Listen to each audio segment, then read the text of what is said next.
So, for problem 10, pinapakompute sa atin yung return on equity after nung proposed plan. So, yun yung requirement niya.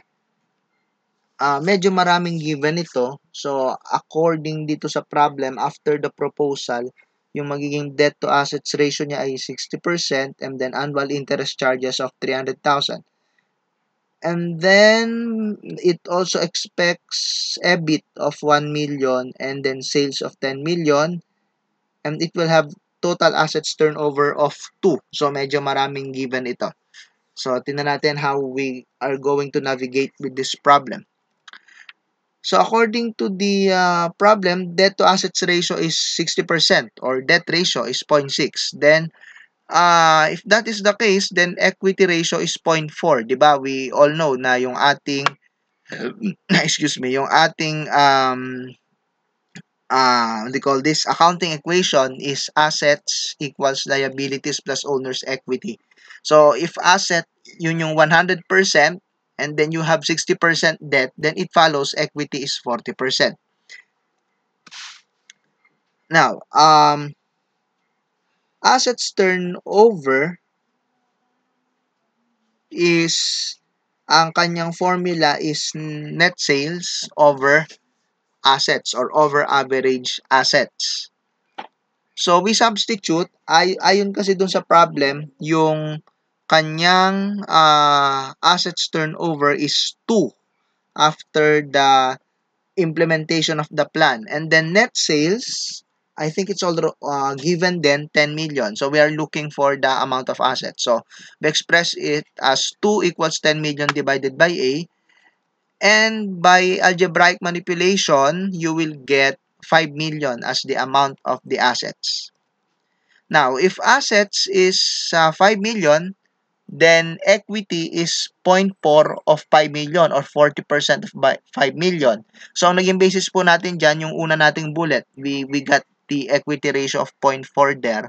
So, you multiply mo lang yung 40% or 0.4 dun sa assets na 5 million and then you'll get equity na 2 million. Now, given din sa problem yung yung EBIT, no? Taxes, etc. So, let's see how we navigate with those given. So, ang formula natin, net income equals EBIT or earnings before interest and taxes minus interest minus taxes. The reason why we are computing for net income is because we are asked to compute for the return on equity. Yun yung requirement ng problem 10.